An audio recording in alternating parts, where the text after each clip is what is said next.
KSS cooking and lifestyle blog. Hampi യാത്രയെക്കുറിച്ചാണ് നമ്മൾ പറയുന്നത്. ഹംപിയിൽ പോയാൽ ഏതൊക്കെ പ്രധാനപ്പെട്ട സ്ഥലങ്ങളാണ് നമ്മൾ കാണേണ്ടത്? അല്ലാണ്ട് ഷോർട്ട് വീഡിയോസ് ഇട്ടിരുന്നു, കണ്ടു കാണുമല്ലോ എല്ലാവരും.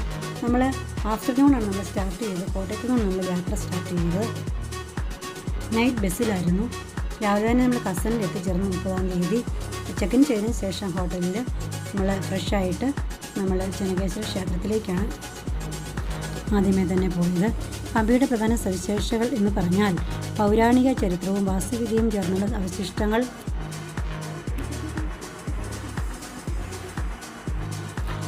ഹംപിയുടെ പ്രധാന സവിശേഷതകൾ പൗരാണിക ചരിത്രവും വാസ്തുവിദ്യയും ചേർന്നുള്ള അവശിഷ്ടങ്ങൾ, തുംഗഭദ്ര നദിയുടെ തീരത്തുള്ള ആകർഷകമായ പ്രകൃതി, ദ്രാവിഡ വാസ്തുവിദ്യയും ഉത്തമ ഉദാഹരണങ്ങളായ ക്ഷേത്രങ്ങൾ, മറ്റ് കെട്ടിടങ്ങൾ. 1600-ലധികം അവശിഷ്ടങ്ങൾ ഇവിടെയുണ്ട് എന്നാണ് പറയപ്പെടുന്നത്.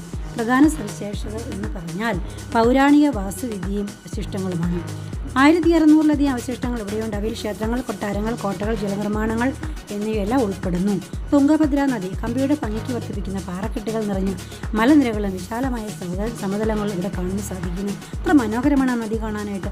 ആ തീരത്ത് നമ്മൾ പോയി നിന്നാൽ അവിടുത്തെ ആ മനോഹര കാഴ്ചകൾ, ആ പ്രകൃതി ഭംഗിയെല്ലാം ആസ്വദിച്ചവിടെ നിൽക്കാനേ നമുക്ക് തോന്നുകയുള്ളൂ. വിഫൽ ക്ഷേത്രം ദ്രാവിഡ വാസ്തുവിദ്യയുടെ ഏറ്റവും വലിയ ഉദാഹരണങ്ങളിലൊന്നാണ്. ഇതിൽ കല്യാണ മണ്ഡപം, ഉത്സവ മണ്ഡപം, ക്ഷേത്രം, വിപുലമായ ബസാർ, തെരുവുകൾ എന്നിവയെല്ലാം ഇതിൽ ഉൾപ്പെടുന്നു. പുഷ്കരണി വസന്തോത്സവ മണ്ഡപം ഉൾക്കൊള്ളുന്ന ഒരു വലിയ കുളമാണിത്. ജലനിർമ്മാണങ്ങൾ പണ്ടുകാലത്ത് ഉപയോഗിച്ചിരുന്ന ജല കനാലുകളുടെ ശൃംഖലയും ഇവിടെയുണ്ട് എന്നാണ് പറയുന്നത്. ഹംപി എന്ന പേര് തുംഗഭദ്ര നദിയുടെ പഴയ പേരായ പമ്പയിൽ നിന്നാണ് ഉണ്ടായത് എന്നാണ് പറയപ്പെടുന്നത്. പണ്ടുകാലത്ത് ഇത് കിഷ്കിന്ധൈ എന്നും അറിയപ്പെട്ടു എന്നാണ് പറയപ്പെടുന്നത്. അങ്ങനെ ഹംപി ചരിത്രം പ്രധാനമായി വിജയനഗര സാമ്രാജ്യത്തിൻ്റെ തലസ്ഥാനം എന്ന നിലയിലാണ് അറിയപ്പെടുന്നത്. 14ഉം 15ഉം നൂറ്റാണ്ടുകളിൽ ഈ ലോകത്തിലെ ഏറ്റവും വലിയ നഗരങ്ങളിൽ ഒന്നായിരുന്ന വിജയനഗര സാമ്രാജ്യം തകർന്നതിന് ശേഷം ഹംപിയുടെ നാശമടച്ചു എന്നാണ് പറയപ്പെടുന്നത്. ഇന്ന് അവശേഷിക്കുന്ന അവശിഷ്ടങ്ങൾ ഒരു പ്രധാന വിനോദസഞ്ചാര കേന്ദ്രം കൂടിയാണ്. വിജയനഗര സാമ്രാജ്യത്തിൻ്റെ തലസ്ഥാനമായിരുന്ന ഹംപി ഈ കാലഘട്ടത്തിലെ നഗരവും വ്യാപാരത്തിൻ്റെയും സംസ്കാരത്തിൻ്റെയും പ്രധാന കേന്ദ്രമായിരുന്നു. പുരാവസ്തു കേന്ദ്രം കാലക്രമേണ ഹംപി അവശിഷ്ടങ്ങൾ പുരാവസ്തു ഗവേഷണങ്ങൾ വിധേയമായി. ഈ ഗവേഷണങ്ങളിൽ നിന്നാണ് ഈ നഗരത്തിൻ്റെ പഴയ പ്രതാപം മനസ്സിലാക്കാൻ നമുക്ക് സാധിക്കുന്നു എന്നാണ് ഇപ്പോൾ മനസ്സിലാക്കാൻ കഴിയുന്നത്. ഇന്ന് ഹംപി ഒരു പ്രധാന വിനോദസഞ്ചാര കേന്ദ്രമാണ്. ആയിരക്കണക്കിന് സഞ്ചാരികൾ ഓരോ വർഷവും ഇവിടെ വന്നു പോകുന്നു എന്നാണ് പറയപ്പെടുന്നത്. വിരൂപാക്ഷ ക്ഷേത്രം ഇന്ന് ഹംപിയിലെ ഏറ്റവും പഴയ ക്ഷേത്രമാണ് വിരൂപാക്ഷ ക്ഷേത്രം. അതുപോലെ തന്നെ വിട്ടല ക്ഷേത്രം, രാമസ്വാമി ക്ഷേത്രം, ഈ ക്ഷേത്രത്തിലെ ചുവർ ചിത്രങ്ങൾ ആകർഷകമാണ്. ഹസാര രാമക്ഷേത്രം ഇത് ഹംപിയിലെ ഏറ്റവും വലിയ ക്ഷേത്രമാണ്. അങ്ങനെ ഹംപി ചരിത്രം പ്രധാനമായി വിജയനഗര സാമ്രാജ്യത്തിൻ്റെ ഉയർച്ച താഴ്ചകളുമായി ബന്ധപ്പെട്ടിരുന്നു. പഴയകാലത്തൊരു വലിയ നഗരമായിരുന്നുവെങ്കിലും കാലക്രമേണ നാശമടഞ്ഞെങ്കിലും ഇന്ന് അവശേഷിക്കുന്ന അവശിഷ്ടങ്ങൾ പഴയ കാലത്തിൻ്റെ പ്രതാപം വിളിച്ച് കാണാനും നമുക്ക് സാധിക്കുന്നതാണ്. അങ്ങനെ ഒത്തിരി കാര്യങ്ങൾ നമുക്ക്. അതുപോലെ തന്നെ ചെന്നകേശ്വര ക്ഷേത്രം ഇത് സ്ഥിതി ചെയ്യുന്ന കർണാടകയിലെ വേലൂരിലാണ്.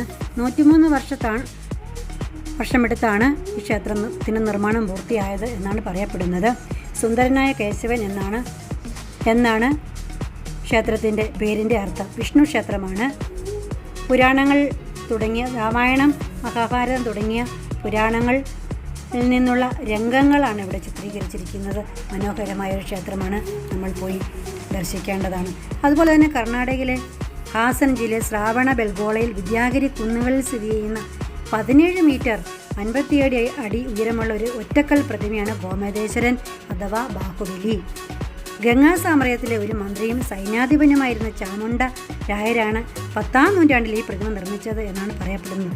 ലോകത്തിലെ ഏറ്റവും വലിയ താങ്ങില്ലാതെ നിൽക്കുന്ന പ്രതിമയാണിത്. 1000-ലധികം പടികൾ കയറി മുകളിൽ ചെല്ലുമ്പോൾ നമുക്ക് കാണാൻ കഴിയുന്നത് ഗോമതേശ്വര പ്രതിമ. അത്ര മനോഹരമാണ്. നമ്മളിവിടെ എല്ലാം കണ്ട് നോക്കി നിന്ന് പോകും. അവിടെ നിന്ന് നോക്കിയാൽ നമ്മൾ എത്ര ബ്യൂട്ടിഫുള്ളാണ് കാണാനായിട്ട്. എത്ര മനോഹരമാണ് താഴേക്ക് നോക്കുമ്പോൾ കാണുന്ന കാഴ്ചകൾ. അതുപോലെ കർണാടകയിലെ ഏറ്റവും വലിയ കോട്ടകളിലൊന്നാണ് ചിത്രദുർഗ കോട്ട. ചിത്രദുർഗ നഗരത്തിൻ്റെ മധ്യത്തിലായാണ് സ്ഥിതി ചെയ്യുന്നത്. ബാംഗ്ലൂരിൽ നിന്നും ഏകദേശം 200 കിലോമീറ്റർ അകലെയാണ്. കോട്ടയുടെ വിസ്തീർണം എന്ന് പറയുമ്പോൾ 1500 ഏക്കർ ആണെന്നാണ് ഇപ്പോൾ റിപ്പോർട്ട്. അതുപോലെ 15ാം നൂറ്റാണ്ടിൽ വിജയനഗര സാമ്രാജ്യത്തിലെ രാജഗീതയ്ക്ക് അനുയോജ്യമായ ഒരു കൊട്ടാരമാണ് ലോട്ടസ് മഹൽ. സങ്കീർണമായ കൊത്തുപണികളുള്ള 24 തൂണുകളിൽ പിന്തുണയ്ക്കുന്ന മതിലുകളില്ലാത്ത 3 നിലയിലുള്ള ഇതിൻ്റെ മനോഹരമായ ഘടന ഒരു വാസ്തുവിദ്യ അത്ഭുതം തന്നെയാണ്. എത്ര ചൂടാണെങ്കിലും ഇവിടെ തണുപ്പാണ് എപ്പോഴും അനുഭവം. അതുപോലെ തന്നെ ഹംപിയിൽ എലിഫൻ്റ് സ്റ്റേബിൾസ് വിജയനഗര സാമ്രാജ്യത്തിൻ്റെ കാലഘട്ടത്തിൽ രാജകീയ ആനകളെ പാർപ്പിച്ചിരുന്ന സ്ഥലമാണിത്. അത് കാണേണ്ടത് വളരെ മനോഹരമാണ്. ആ എലിഫൻ്റ് സ്റ്റേബിൾസ് കാണാനായിട്ട് ഇപ്പോഴും അതിൻ്റെ അവശിഷ്ടങ്ങൾ അവിടെ ഉണ്ട്.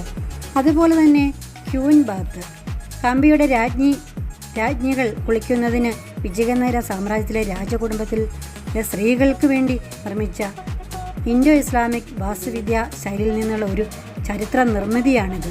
മേൽത്തട്ടുകളില്ലാതെ ആകാശത്തേക്ക് തുറന്നിരിക്കുന്ന ദീർഘചതുരാകൃതിയിലുള്ള ഈ കുളത്തിൽ കല്ലുപടികൾ, വസ്ത്രം മാറുന്നതിനുള്ള മുറികൾ, ശുദ്ധജല വിതരണ സംവിധാനം, കുളിക്കടവിലേക്കുള്ള പാലം എന്നിവയെല്ലാം ഉൾക്കൊള്ളുന്നു. അതുപോലെ വിരൂപാക്ഷ ക്ഷേത്രം ഹംപിയിലെ ഒരു പ്രധാന ആകർഷകമാണ്.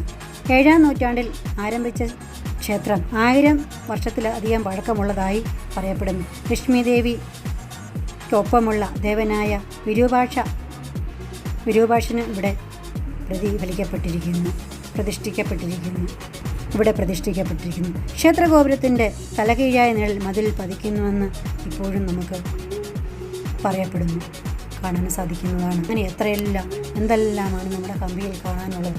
എന്തെല്ലാം മനോഹരമായ കാഴ്ചകളാണ്, എന്തെല്ലാം ചരിത്രങ്ങളാണ്, പണ്ട് സ്കൂളുകളിൽ പഠിച്ച ചരിത്രങ്ങൾ ഇവിടെ നമുക്ക് കാണാൻ സാധിക്കുന്നതാണ്. അപ്പോൾ എല്ലാവരും ഹംപിയിൽ പോകണം. ഇങ്ങനെയുള്ള പ്രത്യേക ചരിത്രം എല്ലാവരും കണ്ട് മനസ്സിലാക്കണം. ഒന്നുകൂടി ഓർക്കണം. ചെന്നകേശ്വര ക്ഷേത്രം, അതുപോലെ തന്നെ ഹാലബിഡിയിലെ ഹൊയ്സാലേശ്വര ക്ഷേത്രം, ഗോപനേശ്വര പ്രതിമ, ചിത്രദുർഗ കോട്ട്, അതുപോലെ തന്നെ വിരൂപാക്ഷ ക്ഷേത്രം, വിജയ വിട്ടല ക്ഷേത്രം, അങ്ങനെ ലോട്ടസ് മഹൽ, അങ്ങനെ എന്തെല്ലാമാണ് എലിഫൻ്റ് സ്റ്റേബിൾസ്, ലക്ഷ്മി നരസിംഹ ക്ഷേത്രം, ക്യൂൻ ബാത്ത്, അങ്ങനെ ഒത്തിരി കാര്യങ്ങൾ നമുക്കിവിടെ കാണാൻ കഴിയുന്നതാണ്. എല്ലാവരും ഹംപിയിൽ പോകുക, എല്ലാം കാണുക, ഒന്നുകൂടി ചരിത്രം ഓർക്കുക. അപ്പോൾ മനോഹരമായ ഒരു യാത്രയായിരുന്നു, 7 ദിവസത്തെ യാത്രയായിരുന്നു. അതിനുശേഷം ഞങ്ങൾ ബാംഗ്ലൂരും പോയി. അവിടെയും 1-2 സ്ഥലങ്ങൾ കണ്ടതിന് ശേഷമാണ് അവിടെ നിന്ന് വന്നത്. അപ്പോൾ യാത്ര വളരെ മനോഹരമായിരുന്നു, ആസ്വദിച്ചു. കണ്ണിന് കുളിരേകുന്ന വളരെ മനോഹരമായ കാഴ്ചയായിരുന്നു. ബന്ദിപ്പൂർ വനത്തിലൂടെയുള്ള യാത്ര. ആനകളെ കാണാനും സാധിച്ചു. അങ്ങനെ അവിടുത്തെ മനോഹരമായ കൃഷിസ്ഥലങ്ങൾ കാണാൻ സാധിച്ചു. അങ്ങനെ കണ്ണിന് കുളിരേകുന്ന അതിമനോഹരമായ കാഴ്ചകളുമായി ഞങ്ങളുടെ ഹംപിയിലെ യാത്ര അങ്ങനെ തീർന്നിരിക്കുകയാണ്. അപ്പോൾ എല്ലാവരും ഹംപിയിലേക്ക് പോകുക, ഈ മനോഹരമായ ദൃശ്യങ്ങളൊക്കെ കാണുക, മനസ്സമാധാനത്തോടു കൂടി യാത്ര ചെയ്യുക, സന്തോഷമായി പോയിരിക്കുക എല്ലാവരും. Okay, bye.